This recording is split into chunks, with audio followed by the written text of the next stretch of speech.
All right, welcome back, ladies and gentlemen, to the Chupacabra Tutorials channel. I'm your host, Larry, and today I'm going to show you how to block different websites using Google Chrome. So the first thing we have to do is go to the Chrome Web Store.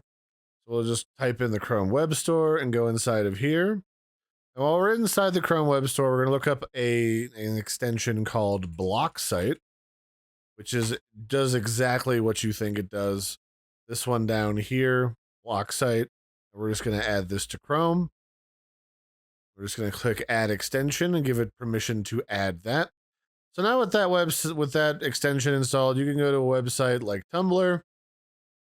And if you don't want to be distracted because you find yourself, scrolling endlessly on Tumblr or Facebook or wherever, you can just go anywhere in the blank space on the website, right click in the margin, and then here inside of your options should be the option to block this domain down here underneath of translate to English.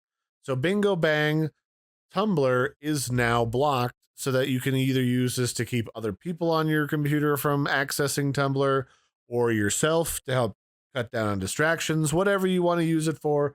This is the easy way to block things with browser extensions like BlockSite.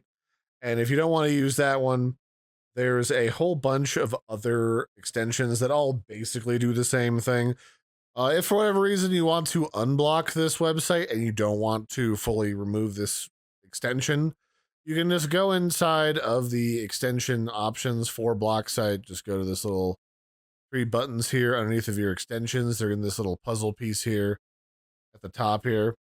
And inside of here, you can go to BlockSite, and then you can go to options, and then down here is an URL. It's redirected to a blocked domain. We can just remove that from the list of blocked URLs, and then we can reload this, and then boom, Tumblr is back again. So it's pretty easy to handle.